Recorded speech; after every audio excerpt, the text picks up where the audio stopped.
ఆక్రమించి నిర్మించిన hero Akkineni Nagarjuna N convention ను కూల్చివేస్తోంది.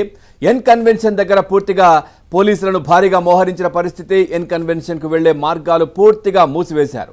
తుమ్మిడి చెరువు ఆక్రమణలపై హైడ్రాకు ఫిర్యాదులు చాలా అందడంతో ఈ చర్యలు చేపట్టినట్టుగా కూడా తెలుస్తోంది. సో దీనికి సంబంధించి మరింత సమాచారాన్ని మా కరెస్పాండెంట్ నుమాన్ అడిగి తెలుసుకుందాం. నుమాన్, పూర్తి డీటెయిల్స్ ఏంటి? హైడ్రా నెలకొల్పిన తర్వాత, ఈ వ్యవస్థను ఏర్పాటు చేసిన తర్వాత చాలా శరవేగంగా, అంటే ఇటు ఏదైతే పలుకుబడి ఉన్న వ్యక్తులు, ప్రజలు, సామాన్యులు అనే తేడా లేకుండా ఎక్కడైతే ఆక్రమణలకు గురైనవి ఉన్నాయో అన్ని కూడా కూల్చివేస్తున్నటువంటి పరిస్థితులు. ఉదాహరణకు ఇప్పుడు మనం చూస్తా ఉన్నాం హీరో నాగార్జునకు సంబంధించినటువంటి ఎన్ కన్వెన్షన్ కూల్చివేస్తున్న దృశ్యాలు. పూర్తి డీటెయిల్స్ ఏంటి? పవన్, బ్రేకులు లేని బుల్డోజర్ గా హైడ్రా దూసుకుపోతుంది. సో ప్రస్తుతం హైడ్రా ఏదైతే చెరువులో నిర్మించినటువంటి అక్రమ నిర్మాణాలు పూర్తిగా కూల్చివేస్తున్నటువంటి పరిస్థితి. అందులో భాగంగానే ఇటు మాదాపూర్ తమ్మిడి చెరువులో నిర్మించినటువంటి హీరో అక్కినేని నాగార్జున నిర్మించినటువంటి ఎన్ కన్వెన్షన్ ని ప్రస్తుతం హైడ్రా అధికారులు కూల్చివేస్తున్నారు. సో ప్రస్తుతం మనము ఏబిఎస్ స్క్రీన్లో కూడా చూస్తున్నాము. పెద్ద ఎత్తున కూడా తెల్లవారుజాము నుంచి కూడా ఈ అక్రమ నిర్మాణాల కూల్చివేత అయితే జరుగుతున్నటువంటి పరిస్థితి. సో మనము చూస్తున్నాం, ఏదైతే గత 2-3 రోజుల నుంచి కూడా పెద్ద ఎత్తున కూడా ఇటు హైడ్రాకు ఫిర్యాదులు వెల్లువెత్తుతున్నాయి. అక్కినేని నాగార్జున నిర్మించినటువంటి తమ్మిడి చెరువులో ఏదైతే ఉందో దాదాపు 3 ఎకరాల 30 గుంటల్లో నిర్మించినటువంటి ఎన్ కన్వెన్షన్ మీద కూడా ఇటు హైడ్రా కమిషనర్ రంగనాథ్కు ఫిర్యాదులు వెల్లువెత్తుతున్నటువంటి నేపథ్యంలో ఇటు చర్యలు ప్రారంభించారు. పెద్ద ఎత్తున ఇటు జేసీబీలు, హైడ్రాలిక్ మిషన్ల సహాయంతో ఏదైతే ఎన్ కన్వెన్షన్ పూర్తిగా నేలమట్టం చేస్తున్నటువంటి పరిస్థితి కనిపిస్తుంది. భారీగా పోలీసులను మోహరించారు. సో ఎన్ కన్వెన్షన్ పరిసర ప్రాంతాల్లో ఎవరిని కూడా అనుమతించినటువంటి పరిస్థితి కూడా కనిపిస్తుందని చెప్పొచ్చు. ఏదైతే కానామెట్ పరిధిలో ఉన్నటువంటి తుమ్మిడికుంట చెరువు, దాదాపు 29.30 ఎకరాల విస్తీర్ణంలో తుమ్మిడికుంట చెరువు ఉంది. సో ఈ తుమ్మిడికుంట చెరువు ఏదైతే ఉందో దీన్ని గత కొద్ది కాలంగా ఆ చుట్టుపక్కల ఉన్నటువంటి ఏదైతే బడా బిల్డర్లు కానివ్వండి, కన్స్ట్రక్షన్ కంపెనీలు కానివ్వండి ఆక్రమించుకుంటూ వస్తున్నటువంటి పరిస్థితి. అందులో భాగంగానే హీరో అక్కినేని నాగార్జున గత కొద్దేళ్ల క్రితం ఎన్ కన్వెన్షన్ పూర్తిగా ఆక్రమించారు. దాదాపు 3.9 ఏదైతే ఎకరాల విస్తీర్ణంలో ఈ ఎఫ్టీఎల్ జోన్లోనే చెరువులోనే ఏదైతే ఎన్ కన్వెన్షన్ నిర్మించారు. సో ఎన్ కన్వెన్షన్ కి సంబంధించి గతంలో కూడా గత ప్రభుత్వం హయాంలో కూడా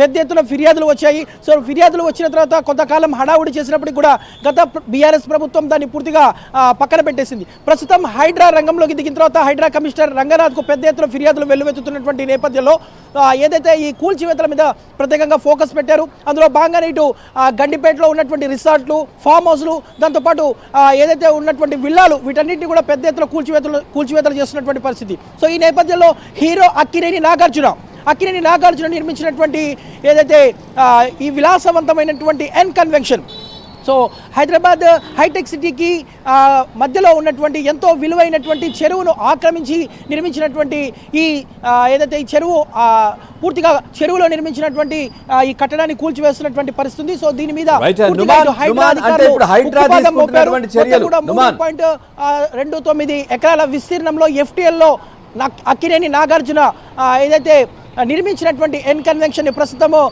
హైడ్రా అధికారులు నేలమట్టం చేస్తున్నారు. దాదాపు 6 జేసీబీలు, 4 హైడ్రాలిక్ మిషన్ల సహాయంతో ప్రస్తుతం కూల్చివేతలు జరుగుతున్నాయి. భారీగా పోలీసులను కూడా మోహరించారు. దాదాపు 100 మందికి పైగా హైడ్రా సిబ్బంది ప్రస్తుతము ఈ కూల్చివేతల్లో పాల్గొంటున్నటువంటి పరిస్థితి. సో ప్రభుత్వం మొదటి నుంచి కూడా చెప్తుంది, ఎంతటి వారైనా కూడా ఉపేక్షించే ప్రసక్తే లేదు, తప్పకుండా ఆక్రమణలకు పాల్పడితే కూల్చివేతలు చేస్తాము, వాటి మీద కఠిన చర్యలు తీసుకుంటామంటూ కూడా ఇటు హైడ్రా చెప్తుంది. సో హైడ్రా చెప్తున్నట్టుగానే బ్రేకులు లేని బుల్డోజర్గా దూసుకుపోతుంది. వారు వీరు అని భేదం లేకుండా ఎవరైనా సరే ఆక్రమణలకు పాల్పడితే, చెరువులను కబ్జాకు చేస్తే మాత్రం తప్పకుండా వాటి మీద చర్యలు ఉంటాయంటూ కూడా ఇప్పటికే హైడ్రా కమిషనర్ రంగనాథ్ హెచ్చరిస్తున్నారు. అందులో భాగంగానే తెల్లవారుజాము నుంచి కూడా ఏదైతే ఈ కూల్చివేతలు అంతా కూడా జరుగుతున్నటువంటి పరిస్థితి. అందులో భాగంగానే ప్రస్తుతం అయితే మనము చూస్తున్నాము, పూర్తిగా హైడ్రాలిక్ మిషన్ల సహాయంతో కూల్చివేతలు చేస్తున్నటువంటి పరిస్థితి ఉందని చెప్పొచ్చు. పవన్, నుమాన్, అంటే మనం చూస్తా ఉన్నామంటే మీరు ఇందాక అన్నట్టుగా గత ప్రభుత్వ హయాంలో కూడా చాలా కంప్లైంట్లు వెళ్ళాయి దీనికి సంబంధించి. అంటే దాదాపుగా 3.5 ఎకరాల్లో పూర్తిగా నిర్మించినటువంటి ఈ కన్వెన్షన్ హాల్లో కూడా నుమాన్, అంటే ఇప్పుడు పూర్తిగా తొలగిస్తున్నారా, లేదంటే చెరువును ఆక్రమించినటువంటి కొంత భాగమా, ఎట్లా ఉంది? పూర్తిగా నేలమట్టం చేస్తున్నారా, ఏంటి పరిస్థితి అక్కడ ఇప్పుడు? హీరో అక్కినేని నాగార్జునకు సంబంధించినటువంటి ఎన్ కన్వెన్షన్, సో ఇది పూర్తిగా చెరువులోనే ఉంది. కేవలం 1 ఎకరం మాత్రమే వారు అనుకున్నటువంటి జాగాలో ఉంది. మిగిలిన మూడు ఎకరాలకు పైగా విస్తీర్ణంలో సో ఇదంతా కూడా చెరువులోనే ఉంది. సో ప్రస్తుతము పూర్తిగా ఏదైతే ఎన్ కన్వెన్షన్లో ఉన్నటువంటి దాదాపు 4-5 బిల్డింగ్స్ ఉన్నాయి. సో వాటన్నిటిని కూడా షెడ్స్, బిల్డింగ్స్ ఇవైతే ఉన్నాయో వాటన్నిటిని కూడా నేలమట్టం చేస్తున్నారు. ప్రస్తుతం బ్లాంకెట్ హాల్ దగ్గర నుంచి, ఆఫీస్ దగ్గర నుంచి కూల్చివేతల ప్రక్రియ ప్రారంభమైంది. సో ఈరోజు మధ్యాహ్నం కానీ సాయంత్రం వరకు అక్కినేని నాగార్జునకు సంబంధించినటువంటి ఎన్ కన్వెన్షన్ కూల్చివేత అంతా కూడా ప్రక్రియ పూర్తవుతుందంటూ కూడా హైడ్రా అధికారులు చెప్తున్నారు. ప్రస్తుతం మాత్రము ఏదైతే దాదాపు 4-5 బిల్డింగ్స్ ఉన్నాయి లోపల, సో వాటన్నిటిని కూడా నేలమట్టం చేస్తున్నారు. వీటన్నిటిని కూల్చడానికి కూడా దాదాపు 4 నుంచి 5 గంటల వరకు సమయం పట్టేటటువంటి అవకాశం ఉందని కూడా హైడ్రా అధికారులు చెప్తున్నారు. ఈ నేపథ్యంలో మాత్రము ప్రస్తుతము అక్కడ ఉన్నటువంటి అంటే చెరువు భాగంలో ఎఫ్టీఎల్ పరిధిలో ఉన్నటువంటి పూర్తిగా అంటే అదంతా కూడా చెరువులో నిర్మించినటువంటి కట్టడం. సో ప్రహరీ గోడ నుంచి మొదలుకొని లోపల 4-5 బిల్డింగ్స్, సో వీటన్నిటిని కూడా కూల్చివేస్తామని అయితే హైడ్రా అధికారులు చెప్తున్నారు. సో ఇటీవల కాలంలో హైడ్రాకు పెద్ద ఎత్తున ఫిర్యాదులు వస్తున్నాయి. గత వారం రోజుల నుంచి కూడా హైడ్రా కమిషనర్కు దీనికి సంబంధించినటువంటి నాగార్జునకు సంబంధించినటువంటి ఈ కట్టడం మీద, ఈ నిర్మాణం మీద పెద్ద ఎత్తున ఫిర్యాదులు వస్తున్నాయి. సో ఈ నేపథ్యంలో వీటన్నిటిని కూడా పరిశీలించారు. గతంలో ఈ చెరువు లేఅవుట్ ఎలా ఉంది, దీని పరిధి ఎలా ఉంది, ప్రస్తుతం ఈ చెరువు ఏ విధంగా కుచించుకుపోయింది అంటే అనే దాని మీద పూర్తిగా వివరాలు సేకరించారు హైడ్రా కమిషనర్ రంగనాథ్. దాదాపు అంటే ఇటీవల కాలంలోనే అంటే గత 7-8 ఏళ్ల కాలంలోనే పూర్తిగా ఇది కుచించుకుపోయినట్లు కూడా హైడ్రా కమిషనర్ రంగనాథ్ ఒక అంచనాకు వచ్చారు. సో అందులో భాగంగానే ఎలాంటి నోటీసులు ఇవ్వకుండానే హీరో నాగార్జున సంబంధించినటువంటి ఎన్ కన్వెన్షన్ కూల్చివేతల ప్రక్రియ ప్రస్తుతం కొనసాగుతుంది. ఈరోజు సాయంత్రం వరకు కూడా ఈ కూల్చివేతల ప్రక్రియ అంతా కూడా పూర్తయ్యేటటువంటి అవకాశం ఉంది. ప్రస్తుతం హైడ్రా కమిషనర్ రంగనాథ్ ఏదైతే బుద్ధభవన్లోని తన కార్యాలయం నుంచి ప్రస్తుతం పరిస్థితి అంతా సమీక్షిస్తున్నారు. కేవలం ఈ అక్రమ నిర్మాణం మాత్రమే కాదు, హైదరాబాద్ నగరంలో విచ్చలవిడిగా పుట్టగొడుగుల్లో వెలిసినటువంటి చెరువులను ఆక్రమించి నిర్మించినటువంటి ఇటు అపార్ట్మెంట్స్ కానివ్వండి, విల్లాలు కానివ్వండి, రిసార్ట్స్ కానివ్వండి, ఏదైనా సరే రాజకీయ నాయకులైనా, ప్రముఖులైన, సినీ రంగానికి సంబంధించినటువంటి వారైనా ఎవరైనా కూడా తప్పకుండా కొరడా జులిపించి తీరుతామంటున్నారు ఇటు హైడ్రా కమిషనర్ రంగనాథ్. సో అందులో భాగంగానే ప్రస్తుతం అయితే ఇటు హైడ్రా కూల్చివేతలు కొనసాగుతున్నాయి. మనం చూస్తున్నాము ఏబిఎన్ స్క్రీన్లో కూడా మొత్తం కూడా దాదాపు 100 మందికి పైగా సిబ్బంది అంతా కూడా ప్రస్తుతం అక్కడ చేరుకొని కూల్చివేతల్లో పాల్గొంటున్నారు. ఎవరిని కూడా లోపలికి అనుమతించట్లేదు. ఆ పరిసర ప్రాంతాల్లో ఎవరిని కూడా రానియనటువంటి పరిస్థితి. ఇటు మీడియాను కానివ్వండి, దాంతోపాటు అక్కడ ఉన్నటువంటి స్థానికులను కూడా ఎవరిని రానియకుండా హైడ్రా ఏదైతే ఇటు ఎన్ కన్వెన్షన్ చుట్టుపక్కల ప్రాంతాలంతా కూడా బ్యారికేడ్లతో అటు వాహనాల రాకపోకలు నిలిపివేసి ప్రస్తుతం కూల్చివేతలు చేస్తున్నటువంటి పరిస్థితి ఉందని చెప్పొచ్చు పవన్.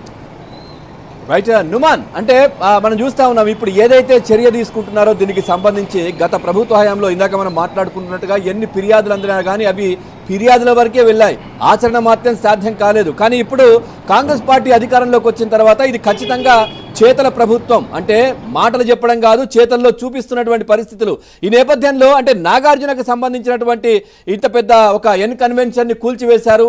ఇక మిగతా చోటామోటా చాలా కూడా కబ్జాలు చేసినటువంటి పరిస్థితులు మిగతా నేతలై కావచ్చు, సినీ ప్రముఖులై, తర్వాత మామూలుగా వ్యాపారస్తులు, ఇవన్నీ కూడా కబ్జాలు చేసిన పరిస్థితులు గతంలో కనిపిస్తూ ఉన్నాయి. వాటన్నిటిపైన కూడా కొరడా జులిపిస్తారనే దానికి సంకేతం ఇది అనుకోవచ్చా ఖచ్చితంగా?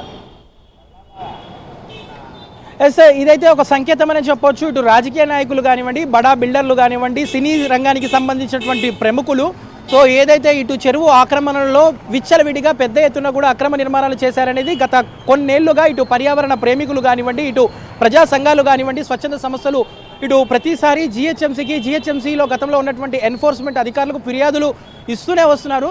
బట్ ముఖ్యంగా ఏదైతే గతంలో కూడా ఈ ఎన్ కన్వెన్షన్కి సంబంధించి వీటిని నిర్మాణాలు కూల్చివేయాలంటూ కూడా గత ప్రభుత్వం హయాంలో కూడా పెద్ద ఎత్తున ఫిర్యాదులు వెల్లువెత్తాయి. దాని తర్వాత వాటిని కూల్చివేస్తామని కొద్ది రోజులు హడావుడి చేసినప్పటికీ కూడా అది మొత్తం బుట్టదాఖలైంది. దాని తర్వాత ఏదైతే ఆ కూల్చివేతలు అనేవి అటకెక్కినటువంటి పరిస్థితి. బట్ ప్రస్తుతం కాంగ్రెస్ ప్రభుత్వం ఏదైతే తాము అనుకున్నట్లుగానే ఏదైతే అక్రమ నిర్మాణాలు, ప్రభుత్వ ఆస్తులు, దాంతోపాటు ఏదైతే చెరువుల కబ్జాలకు పాల్పడుతున్నటువంటి వారి మీద మాత్రం తప్పకుండా చర్యలు తీసుకుంటామని చెప్తున్నారు. సో అందులో భాగంగానే